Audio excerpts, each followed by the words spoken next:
15 de septiembre de 2024, domingo 24 del tiempo ordinario. Del Evangelio según San Marcos, capítulo 8, versículos 27 al 35. Jesús y sus discípulos se dirigieron a las aldeas de Cesarea de Filipo. Por el camino preguntó a sus discípulos: ¿Quién dice la gente que soy yo? Ellos le contestaron: unos Juan Bautista, otros Elías, y otros uno de los profetas. Él les preguntó: ¿Y vosotros, quién decís que soy? Tomando la palabra, Pedro le dijo: Tú eres el Mesías.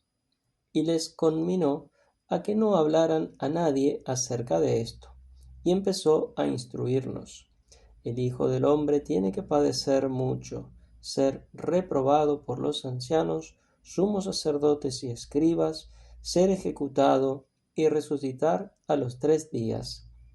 Se lo explicaba con toda claridad. Entonces Pedro se lo llevó aparte y se puso a increparlo, pero él se volvió y mirando a los discípulos increpó a Pedro: Ponte detrás de mí, Satanás. Tú piensas como los hombres, no como Dios.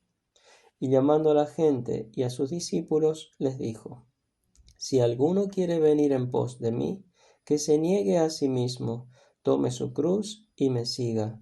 Porque quien quiera salvar su vida la perderá, pero el que pierda su vida por mí y por el Evangelio la salvará. Pues, ¿de qué le sirve a un hombre ganar el mundo entero y perder su alma? Palabra del Señor. Encontramos a Jesús en Cesarea de Filipo con los discípulos, es decir, fuera de Israel, después de haber predicado por Galilea. Entonces Jesús les hace como un examen. ¿Qué dice la gente sobre mí?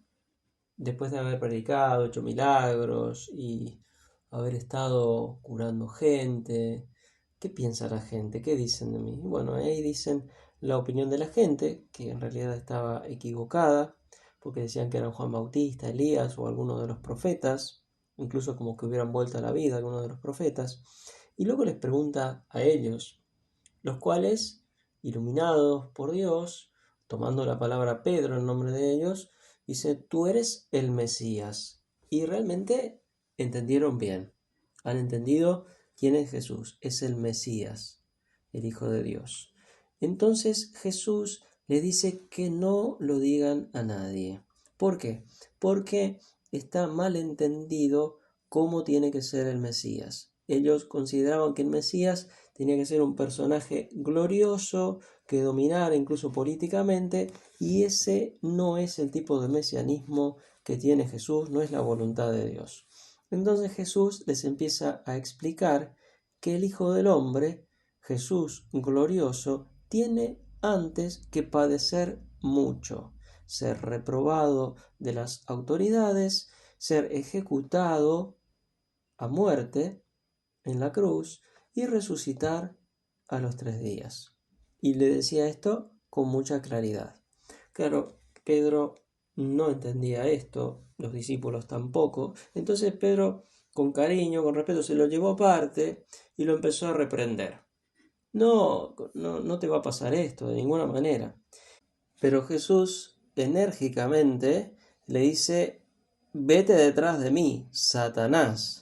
Tú piensas como los hombres, no como Dios. Claro, Pedro se quedó de lado, no entendía nada.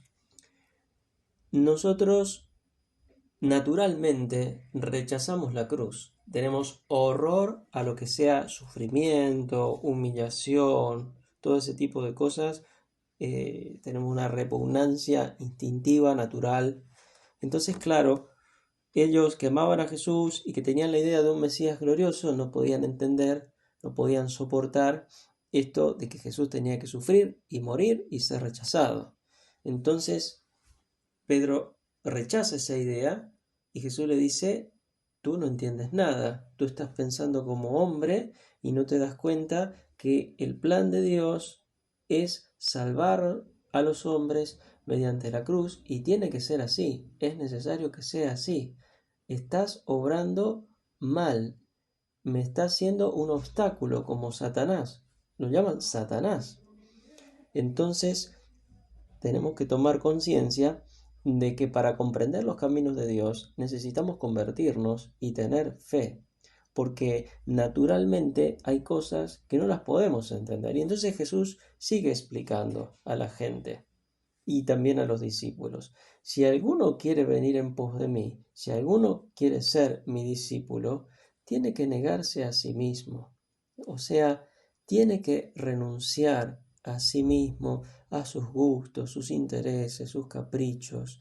Tiene que negarse, tiene que no estar pendiente tanto de sí mismo, es decir, tiene que renunciar al egoísmo. Esto no es fácil, solamente se puede hacer desde un gran amor a Jesús, desde la gracia de Dios, pero es necesario, porque si no me niego a mí mismo, si me vuelvo caprichoso, egoísta, no puedo seguir a Jesucristo, porque el camino de Jesús es el verdadero camino de Dios y el verdadero camino de la libertad. Negarse, tomar la cruz, esa cruz que cada uno tiene, que no es inútil, sino que tiene un sentido, que me la ha puesto Dios, llevarla a esa cruz lo mejor que pueda con la ayuda de Dios y seguir a Jesús. Si alguno quiere venir conmigo, si alguno me quiere seguir, tiene que hacer todo esto. Yo elijo, pero si hago esos pasos de negarme, llevar mi cruz, es para seguir a Jesús. Ese es el sentido, el seguimiento de Jesús. Y además Jesús aclara que el que quiera salvar su vida la perderá, pero el que pierda su vida por mí, por el Evangelio, la salvará. El que se entregue salvará su vida, será feliz. El que no se entregue no podrá ser feliz, porque la plenitud está en entregarse, no en cuidarse, en conservarse, en reservarse, en ser egoísta, sino en la entrega. Y además el Señor nos dice: ¿de qué le sirve a un hombre ganar el mundo entero si pierde su alma, si no se salva? ¿De qué te sirve lo que le pasa al mundo de hoy? ¿De qué le sirve al mundo de hoy tener tantas cosas, tanto dinero, tanta tecnología, tanta capacidad de tener cosas, si no es feliz? Si vive frustrado, si se suicida, si vive vacío, si está aburrido, será que se está equivocando porque no anda por los caminos de Jesús. Entonces pidámosle al Señor saber nosotros, negarnos a nosotros mismos, tomar nuestra cruz y seguirlo a Él. Seguirlo a Él, porque ese es el único camino. Aprender a perder la vida para ganarla. Perderla por Él para ganarla con Él y vivir en Él eternamente felices. Gloria al Padre, y al Hijo, y al Espíritu Santo.